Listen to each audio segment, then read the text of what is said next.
Let's talk about that initiation of the dream. How did that start and how did that come about? I'd started a business before that I raised $4 million bucks of other people's money, started a web marketing company, went boom and bust with the first .com boom and bust. I knew I wanted to make it as an entrepreneur and start another business, but I had no idea what I wanted to do. And so for inspiration, I went surfing. And I planned a 5-month surf trip around Australia and Indonesia. The inspiration came before I even left. I wanted to capture photos of myself and my friends that I was going on the trip with while we were surfing out in the water. And no camera existed that allowed you to do that. And so I set out to develop this wrist harness that I could put a single-use disposable camera into and surf with it. I didn't even mean it to be a business idea. I just wanted to document my experience on this trip. And as soon as I got it working well, the light bulb went off and I realized, oh my God, there must be so many other surfers in the world that want something like this. So you started with wrist straps, essentially. But how do you go from wrist straps, which are very simple, to hardware and to actually developing a camera? I wanted to use higher quality cameras with my wrist strap to capture higher quality photos, but every camera that I would use with the strap surfing, I would break the camera because cameras weren't designed to be used during rigorous activities like surfing. And what I ended up doing was I spent 2 years going to trade shows, the camera trade shows around the world, to look for a camera that was close to what I would want to design. After a year and a half, about a year, I found it and got the manufacturer to agree to make the modifications and begin building the cameras for me. I actually did the deal without ever meeting the actual company. It was all email. I had one phone call where we could barely understand each other because of language barrier. Were they Chinese? They're in Shenzhen. I wired my $5,000 for the tool the mold to be made, because it was actually cheaper just to wire $5,000 than to fly over there, meet them, have a business trip, and I just figured, okay, we'll just go for it, and they ended up being legitimate.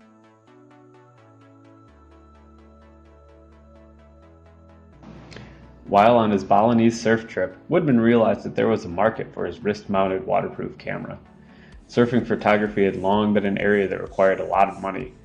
Professional level waterproof cameras were crazy expensive, routinely reaching into thousands of dollars, and the shoots often required multiple cameras, boats, and sometimes even helicopters. With the GoPro, pseudo-level still photography could be made available to the general surfing public, hence the name GoPro. The release of the original Hero marked a shift for GoPro. It had wisely identified a new and logical market for it to move into: video. Besides the obvious benefits, video also allowed the consumer the option of ripping individual frames to be used as a still shot, thereby effectively giving the ability to take shots continuously at 30 frames per second without having to fiddle with the camera in the middle of the surf. The company also started to reach out beyond the surfing community. GoPro saw the opportunity that presented itself by expanding throughout the extreme sports segment. It wasn't just for surfing anymore. It was for skiing, snowboarding, BMX, skateboarding, scuba diving, base jumping, motocross, and more. Whether intentionally orchestrated by the company's marketing team or not, the GoPro user base started to discover how to use the tiny, rugged camera in new and interesting ways. Videos started popping up all over the internet of squirrels stealing cameras, documentaries into the life of a house pet, as seen through a GoPro, how to climb a radio tower, and a lion's dental exam. It was also around this time that GoPro announced that it would be expanding into the content creation sphere. While the company faced stiff competition in the extreme sports portion of the segment, just see how many Red Bull logos you can count on a GoPro video, it also looked to move into traditional sports areas as well. For example, the company produced videos that followed an American college football recruit through the draft process and partnered with the National Hockey League for exclusive access. It also embraced its user base and started producing videos that featured cute animals and routinely recognized outstanding videos that customers had produced using the GoPro product.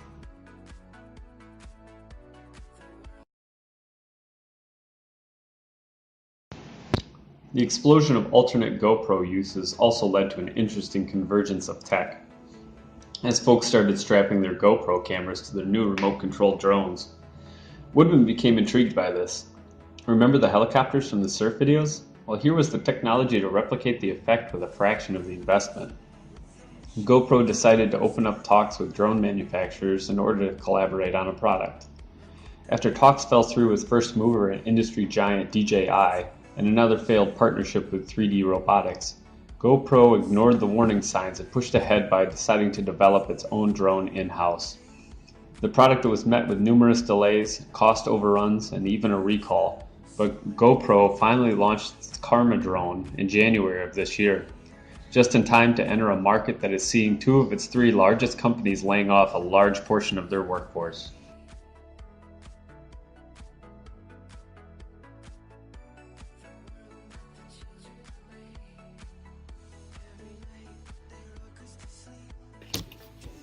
The historical performance of GoPro offers an example of a typical sales growth curve of a consumer electronics product. We can divide the company's history in three main stages: the product development, the expansion period, and the mass market phase. Between 2002 and 2004, Nick Woodman and his team developed a cutting-edge product to break into the niche market of the high-end users. Then it took 4 years to GoPro to succeed and reach the mass market by 2008. From 2009 onwards, the company is globally recognized and started introducing the new products in the market constantly. The Digital Hero in 2009, a 170-degree view angle camera, the HD Hero in 2010, the first GoPro high-definition camera, and later on the Hero 3 in 2013, which again improves the image resolution and allows the all GoPro devices to be connectable together with the Wi-Fi technology. In 2014, after an exponential revenue growth lasted 9 years, the company, with almost 5 million units sold all over the world and $1.4 billion in sale, is now ready for the next step, the IPO. GoPro conducted IPO in June 2014. It placed stocks for $24 per share. In the first day of trade, stock managed to go above $30. The next several months, price even managed to reach its all-time high, near $90 per share. But after, it was disaster. The company failed to meet their own guidance in the next quarters. In October 2015, when GoPro was delivering the next set of poor results, the company even introduced $300 million buyback program. Those time, $300 million represented 6% of the whole company. It was the attempt to defeat IPO price. Fortunately, buyback lasted not too long and only $35 million were burned. The stock prices fell more than tenfold from its maximum to minimum prices. The last price still not so far away from minimum price. Just coincidentally, the time when GoPro done IPO, it was the best time for the company. Or maybe investment banks have done the good job?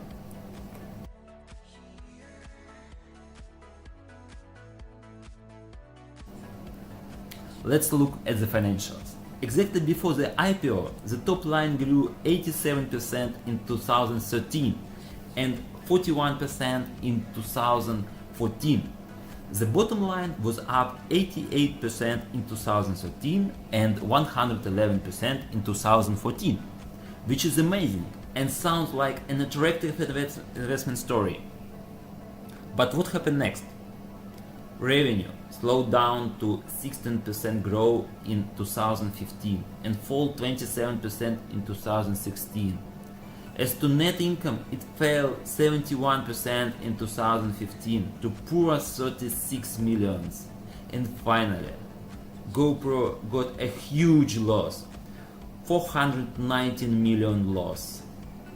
The main anchors are R&D and sales and marketing expenses.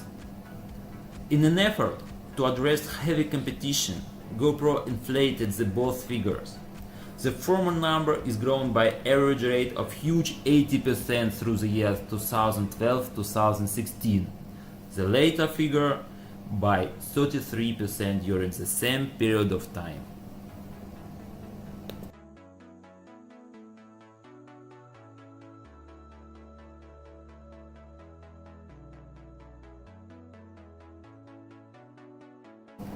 If we look at the consumer value proposition of GoPro versus Sony, HTC and Yi's similar camera offerings, we realize that GoPro does well on video quality, screen, storage, waterproofing and its editing and mobile app softwares.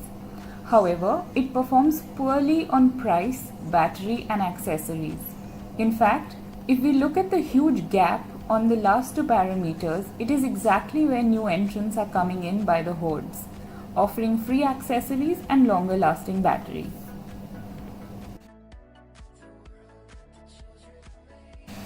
The business model canvas of GoPro is interesting. Their mission is highlighted by a quote from the CEO who said that we are not a camera company, we are an activity capture. GoPro did well to establish great brand value and recognition pretty early, allowing it to charge a premium price. This was a result of its technological innovativeness, making it a market leader.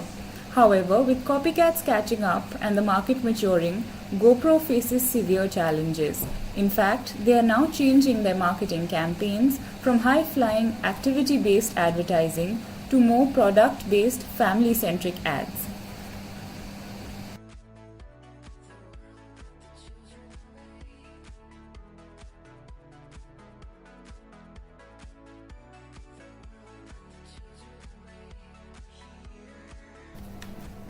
GoPro is currently at a life or death condition. The company needs to take immediate actions to balance its negative financial situation. GoPro definitely needs to continue investing in research and development, but needs to control the rest of its general expenses. Additionally, GoPro is going to continue to face very strong competition in the action camera segment, which is why they need to focus on their main current strengths. These include video quality of the cameras, smartphone and computer proprietary software, and their new technologies such as the Karma drone. Finally, GoPro needs to become a very price-oriented company regarding its action cameras, because that has become the main consumer preference ever since so many competitors joined the industry.